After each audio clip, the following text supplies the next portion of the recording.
Palestine and in Gaza. September bukan sekadar bulan dalam kalender. Bagi Indonesia, September adalah panggung sejarah. 65 tahun lalu, dunia gemetar ketika Bung Karno berdiri tegak di podium Perserikatan Bangsa-Bangsa, menyerukan visi besar, membangun dunia kembali. Bung Karno tidak hanya berbicara untuk Indonesia, tapi untuk seluruh bangsa tertindas.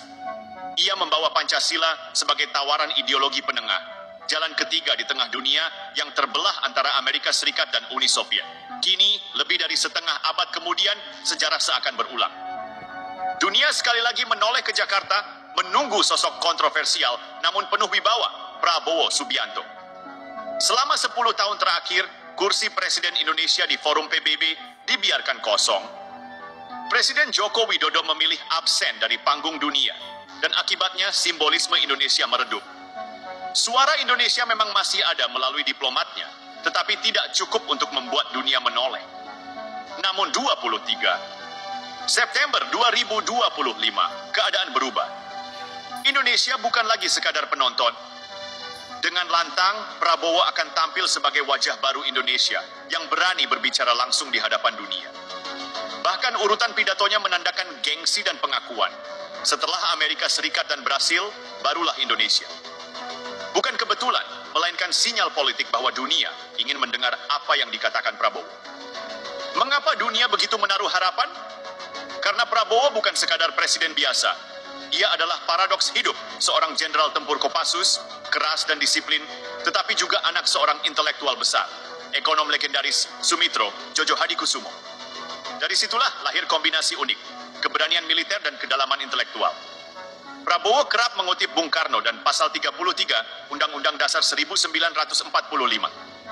Ia menekankan negara harus hadir, negara harus berdaulat atas sumber daya strategis, dan kemandirian ekonomi adalah fondasi kemerdekaan sejati.